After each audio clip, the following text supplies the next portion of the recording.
everyone. I'm Emily Crow, multimedia editor at Progressive Grocer. Welcome to Top Women in Grocery, a podcast focused on the trends, topics, and interests moving women forward in grocery retail.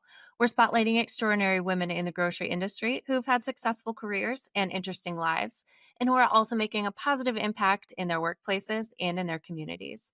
I'm here today with Jennifer Conklin, Vice President and Global Client Partner at Capgemini.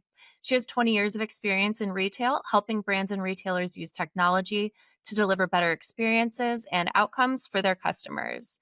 She's a seasoned executive, currently leading transformative initiatives for one of North America's largest grocery retailers, driving innovation across digital, supply chain, and customer experience. Jennifer, thank you for joining us. Thank you for having me. I have so many questions, but to start, tell us a bit about your career path and how you landed in your current role with Capgemini. Of course. I actually didn't start in technology. When I started as a tech recruiter straight out of college, I actually spent the first half of my career at a user-centered design agency here in Chicago, which really helped shape my understanding of design and how to apply sort of outside of the box thinking to solving challenging problems. Then I transitioned into e-commerce, and I landed at Capgemini through that field before expanding into the broader field of IT. The key thread is I've always been in the client relationship role. I love working with individual stakeholders to understand the challenges they face and how we can provide creative solutions to solve them. And then in addition to that role, I am also the Midwest Geo lead, which is focused on building employee engagement programs in Chicago and other Midwest cities in which Capgemini operates. So excited. I've been at Capgemini for over 7 years. Wonderful. So you deal with AI day in and day out in your role. How do you think about AI and how it plays into the grocery industry? Of course. AI is prevalent, obviously, in almost every discussion. Um, you know, and I usually like to see it's like an onion, right? There's AI for my day to day, AI for IT, AI for retail store workers, and then AI for customers. And so, how can we influence and build upon ideas and technologies across that whole entire spectrum? First and foremost, it's emerged as a tool that we use to execute critical programs. For instance, a migration program that we just completed earlier this year, we were able to save about 30% in our code creation, testing, and documentation. And what that allowed us to do is to use that time later in the project to add additional scope. I think we extended the team for an additional 9 months. So we were able to execute more work for the same fee. And really, I was really proud of the work that we were able to accomplish. So first and foremost, that's a great tool. And I assume that's just the table stakes that everyone at this point is using to execute their day-to-day. But it's still important to mention as we look at where AI has evolved from being something we didn't talk about as early as 3 years ago as to something that's just become commonplace in the workforce today. And speaking of, while some grocers are fully embracing AI, generative AI can be a whole different story. What can you tell us about the role it's currently playing in food retail? And how can grocers take progressive steps to harness some of its power? Yeah, exactly. And I think before we get into AI, let's just talk about how much the grocery store has evolved over the last 5 years. Grocers have always filled a critical need in our society, but now the retail store worker is asked to do so much more. With the emergence of e-grocery apps, curbside pickup, really the stores have become fulfillment centers and delivery centers. So that retail store worker is not just checking someone out a checkout line, but is also checking on inventory, might be filling grocery carts, and also delivering those groceries out to curbside to their customers. So to keep pace with this shift, retailers have to turn to Gen AI to help streamline their data and make it easier for these store employees to get the information they need when they need it. So we're really focused. A lot of the customers that I work with are really focused on making sure that their store employees can get everything they need to get done in order to turn that focus back to their most important people in the store, their customers. So some of the things that we're looking at are obviously, things like real-time stock monitoring. So knowing what is available and what shelves might need to be restocked. It's especially important when they have a prevalence of online orders that are also being fulfilled out of those same stores, making sure that when someone places that order, that when they come to the store in a couple hours, or when it's delivered to their house in a couple of hours, that the product that they've ordered is available to them, to prevent overselling. Great. But it also allows them to do, optimize pricing based on real-time demand and inventory. They can analyze sales patterns and local shopping trends and adjust their ordering accordingly. So if they're doing a fresh order in the morning, they can look at more data sources to make better decisions to prevent things like over ordering or even under ordering. One big role for AI and Gen AI is supporting online ordering. How is this currently being achieved? One of the things that we're looking at is making sure that um, the the team members that are responsible for online ordering have the smartest route when looking at their fulfilling on those orders.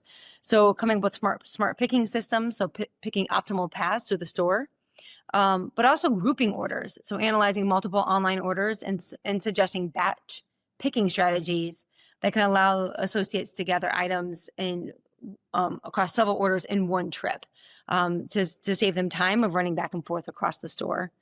The other thing that's important is making sure that the customers are constantly being communicated with throughout that process, so they know where in the process their order is. So using AI to communicate that status with expected delivery times, that allows associates then to focus on actually fulfilling the order and not also having to do the communication. And can we dive a little deeper into how AI and Gen AI are enabling store team members to do their jobs better?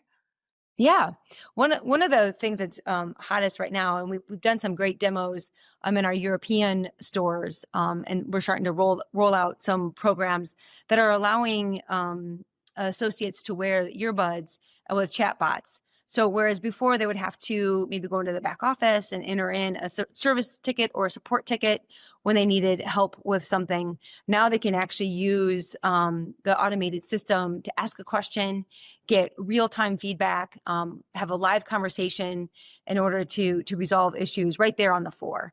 That saves them a lot of time. It more quickly addresses the situation, and allows them, like I said, to get back to the most important thing, which is that customer standing there in front of them. And how does AI play into alternative revenue streams for food retailers, including the all important retail media network or even distribution networks? Retail media networks have definitely emerged as one of the top areas that our grocers are focusing on for alternative revenue sources. And it's a great opportunity to use data to better target what their customers are doing every day. So, how can I, as a mother of two teenage daughters, get better uh, uh, recipes, ads, and products, marketed directly to me? And then, how can the grocer make sure that that information is passed along to their branded CPGs, but that they can also use it to better predict ordering and have better items in stock when I need it. Some of the things I'm talking about at Grocery Shop are going to be about alternative revenue sources that other grocers have found outside of retail media network. So things like loyalty platforms or even software that helps with fulfillment processes. Grocers have really had the opportunity now to move into technology. They're building and tools and technologies right now that are changing the way that they go to market and the way that they service their customers. And some grocers have taken those and been able to build out solutions that they can offer to other people in their space. So that's going to be an exciting topic at Grocery Shop coming up. Right. And finally, how do you personally and also Capgemini give back to your community? And why is it so important today, especially in the technology field? Well, you asked me at a good time because there's many ways to give back, but Capgemini just completed our summer of service, and we had over 100 events across 90 organizations Wow. with over, I believe the number was over 1,100 employees participating in 38 cities. Wow. So my team did a food drive during our annual summer family picnic, And then after we donated the food, spent the day packing lunches for local school children. Not only does this give back to the community in which we work, but it also just provides a time to step back and reflect as a team.